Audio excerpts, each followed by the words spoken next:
ഞങ്ങളുടെ right from our subscribers ലിസ്റ്റിൽ നിന്ന് ഞങ്ങൾ സോർട്ട് ഔട്ട് ചെയ്ത ക്വസ്റ്റ്യൻസ് ആണ്. ഇതിൽ ആദ്യത്തെ വിശ്വസിക്കുമോ? ഇതൊരു നടക്കി പോണ ലക്ഷണില്ല.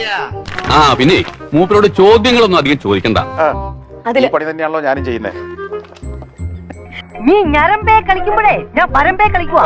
എഞ്ചിനീയർ ആണ് സർ, ഞാൻ സിവിൾ ആണ്.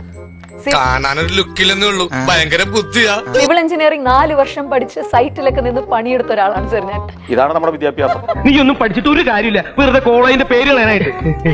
സാർ പറയുമ്പോ എനിക്കാണ് ഫയർ തോന്നുന്നത്. ശരിയാണ് സാർ പറഞ്ഞാൽ, എനിക്കൊരു 16ാമത്തെ വയസ്സ് തൊട്ട് ഇതിന്റെ നർച്ചറിംഗ് ആണ് കിട്ടിയിരുന്നെങ്കിൽ മേ ബി വേറൊരു ലെവലിലേക്ക് നമുക്കൊക്കെ സ്റ്റെപ്പ് ചെയ്യാൻ നേരത്തെ പറ്റുമായിരുന്നു. നിങ്ങൾ കേരളം വിട്ടു പോവുകയും കേരളം രക്ഷപ്പെടുകയും ചെയ്തേനെ.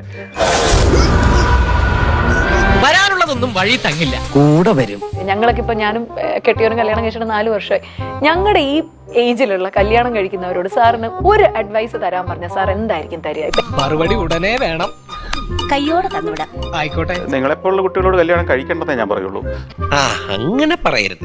കഴിക്കണ്ടോ സാർ? അതെന്താണ് സാർ അങ്ങനെ? ഈയുടെ താനൊക്കെ ഈ ഭൂമിക്ക് ആവശ്യമില്ലാത്തൊരു ഭാരമാണ്. 80 kilos. അപ്പൊ നിങ്ങൾ കഴിച്ചില്ലെങ്കിലും ഞങ്ങൾക്കൊന്നും ഒരു കുഴപ്പമില്ല. ഇയാൾക്ക് മിണ്ടാനും പറ്റില്ല, മിണ്ടാതിരിക്കാനും പറ്റില്ല. എന്താണ് ഇങ്ങനെയുണ്ട് ജീവികള്? സാറ് പറഞ്ഞത് ഞാൻ വേറൊരു രീതിയിലാണ് വായിച്ചത്. നിങ്ങൾ കല്യാണം കഴിച്ചില്ലെങ്കിലും ഞങ്ങളെ പോലുള്ള ആണുങ്ങൾക്ക് ഒന്നും ഇവിടെ സംഭവിക്കാൻ പോകുന്നില്ല, അത്ര ശല്യം ഞങ്ങൾക്ക് കുറഞ്ഞിരിക്കും. അതാണോ സാർ? എങ്ങനെ വേണേലും വായിച്ചോളൂ.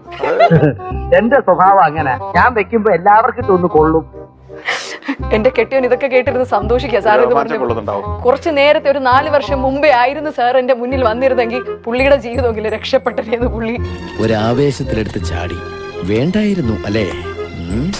വിട്ടവളി ആന പിടിച്ചാ കിട്ടുമോ?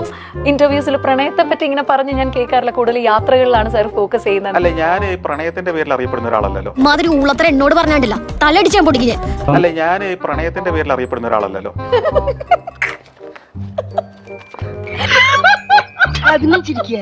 ഇങ്ങനെയുണ്ട് ഒരു ജന്മം. അത് ഞങ്ങളുടെ സ്വകാര്യമായ വിഷയങ്ങളാണ്.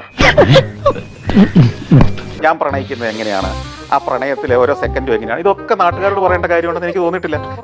അല്ലെങ്കിൽ തന്നെ തന്നോട് ഇതൊക്കെ പറയാൻ താനാരാ? പ്രദേശത്ത് പോയി ചില റൂംസിൽ പോയി നമ്മൾ കുറേ ദിവസം താമസിച്ചു കഴിയുമ്പോൾ തിരിച്ചു പോരാൻ നേരം നമുക്ക് എവിടെ ഒരു വിങ്ങല് തോന്നാറുണ്ട്, ഒന്ന് അസ്വസ്ഥരാകുകയോ അത് വിട്ട് നമ്മൾ ഇറങ്ങുകയാണല്ലോ എന്ന്. സാറിന്റെ മനസ്സിന് അങ്ങനെ പിടിച്ചൊന്ന് വലിച്ച ഒരു സ്ഥലമുണ്ടോ ഇത്രയും കാലത്തിനിടയിൽ? ഏറ്റവും കൂടുതൽ ഒന്ന് ഇറങ്ങിയപ്പോ സാറിന് ഇറങ്ങാൻ തോന്നാത്തൊരു പിടിച്ചു നിർത്തിയ ഒരു സ്ഥലം? ഒരു സ്ഥലമില്ല അങ്ങനെ. ഇനിയിപ്പോ എന്താ ചെയ്യേണ്ടത്? ഇനി ഒറ്റ വഴിയുള്ളൂ. ഒന്നും നടക്കില്ല കേട്ടോ. ഈ പറഞ്ഞ മാതിരി ഇത്രയും ലോകം കണ്ട ആളുടെ മുന്നിലൊന്നും നമ്മൾ ഈ ഇട്ടാവട്ടത്ത് കിടന്ന് പയറ്റിയിട്ടൊന്നും ഒരു രക്ഷയില്ല, പിടിച്ചു നിൽക്കാൻ പറ്റില്ല. നിനക്ക് ഒരു വിചാരമുണ്ട്, നീ വലിയ ബുദ്ധിമാനാണെന്ന്. പോട്ടെ, കൂടുതൽ എന്നെ നാറ്റിക്കരുത്. പിന്നെ കാണാ.